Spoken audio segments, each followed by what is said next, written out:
Nós vamos ler esse início aqui agora. Segui a caridade e procurai com zelo os dons espirituais. Amém.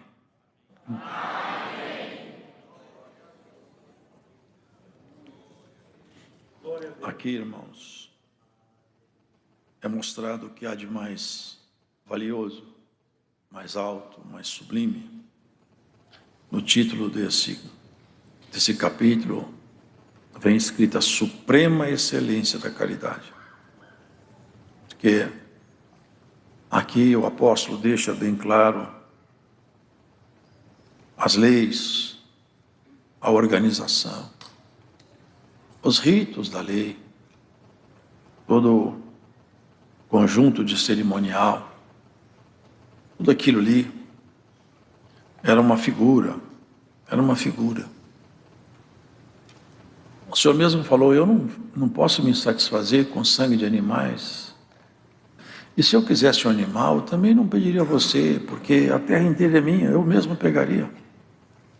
Eu apenas aceito isso aí, é para chegar um tempo da maturidade com o ser humano. Porque Deus, Ele é assim conosco. Ele vai nos trabalhando, até que a gente possa atingir uma estatura que a gente possa então passar a compreendê-lo. Não na sua plenitude, porque é impossível, mas compreendê-lo na nossa pequenez, na nossa baixa estatura, nós começamos a entender quem é Deus melhor. Nos aproximarmos mais dele, porque ele sempre quer aproximar de nós. A deficiência é sempre nossa. E ele tem um tempo por causa de nós, não por causa dele. Ele olha cada ser humano e com cada um ele ajusta o seu plano segundo o tempo da nossa maturidade. Se nós andarmos mais depressa, ele anda mais depressa na nossa direção. Nós andarmos devagar, ele vai aguardando. Quanto tempo Deus esperou até que Jesus fosse manifestado aos homens, irmãos? Aproximadamente 4.000 anos na contagem bíblica. Deus ficou 4.000 anos esperando o tempo oportuno de trazer ao ser humano um pouco mais daquilo que estava escondido com ele. A graça maravilhosa de Jesus. E assim, dentro do universo da graça, ele também mostra que a graça é uma coisa magnífica demais, mas dentro desse universo tem preciosidades. Dentro da graça. Muitas pessoas confundem graça com a palavra de tradução muito simplória, perdão imerecido, ou confunde graça com organização religiosa. A graça é o trabalhar definitivo de Deus em nós, é Cristo, pelo Espírito Santo, nos transformando de uma forma sobrenatural.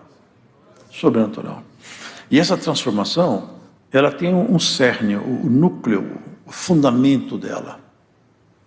E aqui, se os irmãos prestarem atenção, o servo de Deus começa a discorrer, mostrando que um conjunto de virtudes, que são dons, que são bonitos, mas não é suficiente, não é objeto de Deus.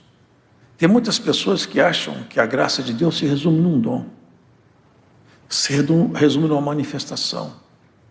Reduz a graça de Cristo numa coisa muito pequena. Tem lugar que nem dons eles acreditam. Eles reduzem a graça de Deus em um estudo filosófico da Bíblia. Tem lugar que a graça de Deus para eles é o seguinte, é o quanto que eles são capazes de sistematizar o conhecimento bíblico. Mas a graça de Deus está sobre tudo isso aí. Ela fez Paulo, esses dias eu vi, irmãos, as viagens de Paulo, eu vi uma comparação. Paulo viajou mais ou menos 10.400 quilômetros. Agora, vocês imaginam alguém viajar 10.400 quilômetros em cima de animal, andando a pé, naqueles barcos rudimentares, naufragando, no meio de bandidos, no meio de animais selvagens, trabalhou. E ele falou: trabalhei mais do que todo mundo, todavia, não eu, mas a graça de Deus que está em mim. Vocês entendem isso aqui? A graça é esse poder transformador, e dentro da graça tem uma preciosidade, uma beleza, uma joia de valor muito raro, que é o que há de mais precioso. Sabe o que é? É o amor. Os dons brilham. O dom, porque também muitos não creem em dons, mas nós cremos e sabemos e convivemos com eles. Mas o dom é um instrumento que Deus coloca disponível nos seus filhos. E é muito bonito. Mas também não é o coroamento. O coroamento é o amor. É tanto que eu posso ter todos os dons disponíveis na prateleira do céu, mas se não tiver amor, eu fracassei, falhei na minha missão. E às vezes quem não tinha dom nenhum visível, mas o amor batia forte no peito, o Senhor fala: você venceu. E o que significa vencer? Guardar a fé. Isso que significa vencer, guardar a fé. Não apostatar-se da fé. E Paulo explicava isso. Olha, eu quero que vocês tenham dons, eu quero ver uma igreja rica em manifestações espirituais, mas eu quero que vocês tenham equilíbrio no que é que eu vou explicar aqui.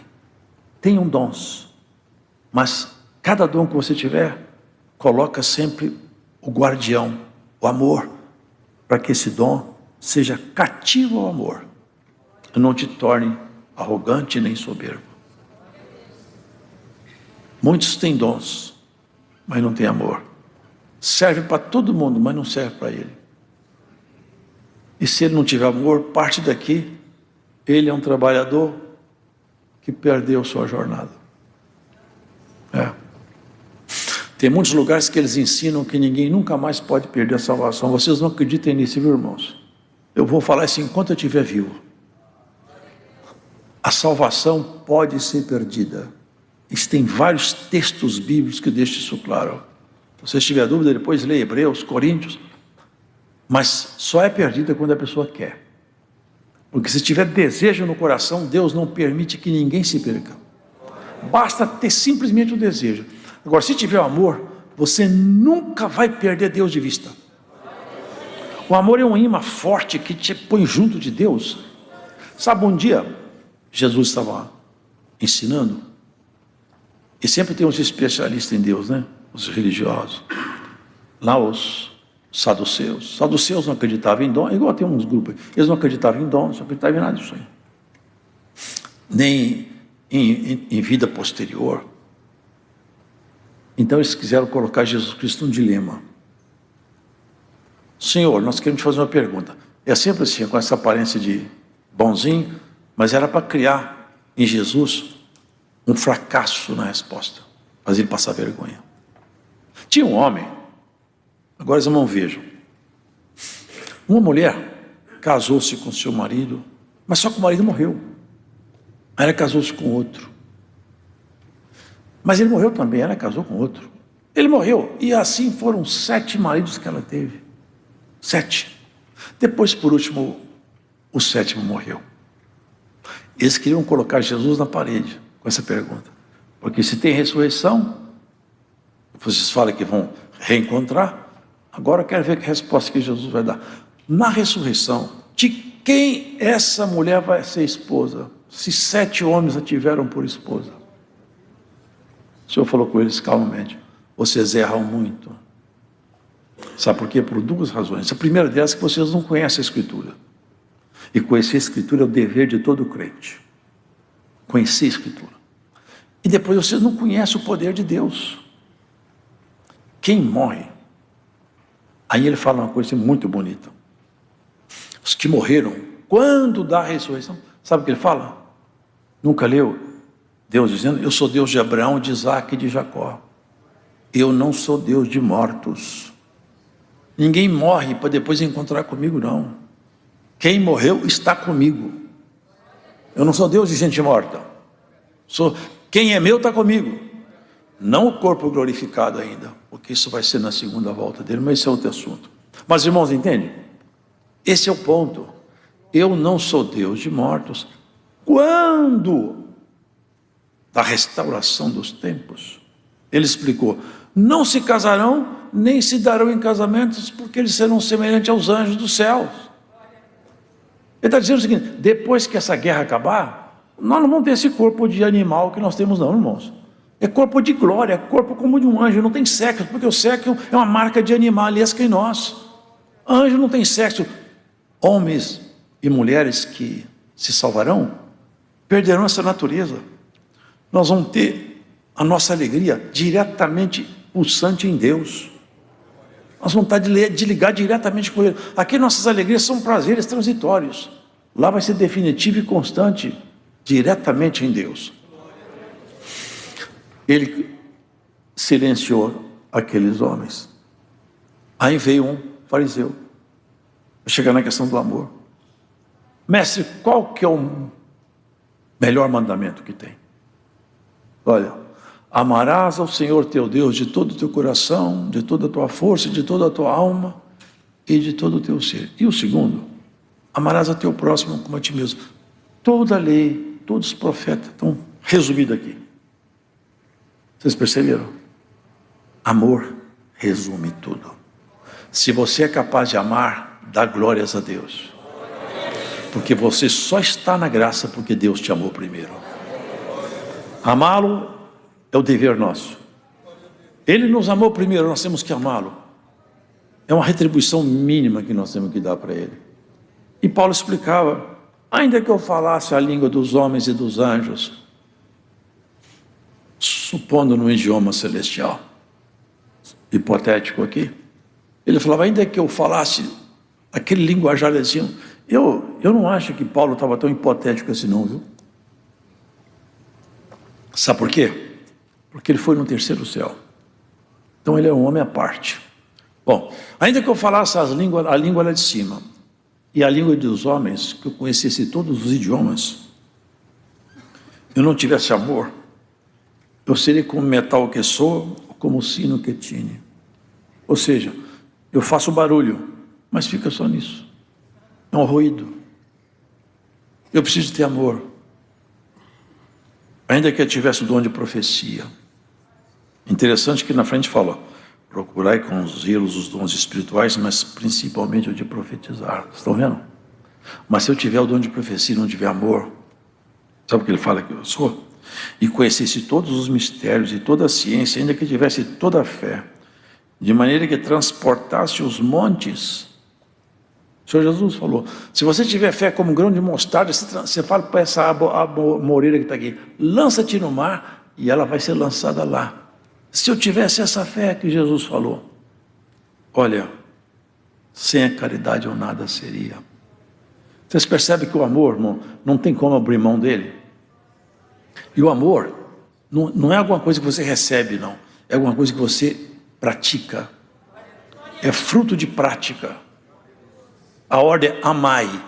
Então nós temos que amar praticando o amor. Aqui ele deixa bem claro que as obras sociais são muito boas, mas não levam à salvação. Tiago dá uma explicação sobre isso aqui, que muitos já fizeram confusão. Jesus falou, irmão, está bem claro isso aqui. Olha, Paulo escreveu na carta aos Efésios, e em outros locais está escrito, nós somos salvos pela graça mediante a fé. Isso não vem de vós, é dom de Deus. Não vem das obras para que ninguém se glorie. Bom, ninguém pode se salvar pelas obras. Tiago fala na frente, quem tem fé e não tem obra, não tem nada. Porque fé sem obra é fé morta. Como que eu contemporizo isso? Como que eu junto uma coisa com outra? Eu não posso ter obra que me leve à salvação, porque eu não tenho competência, por isso ninguém tem. Mas quando eu tenho fé, necessariamente a fé tem que promover obras em mim, de tal maneira que quem me olha fala, a obra desse homem e dessa mulher é obra de quem conhece a Deus, porque a obra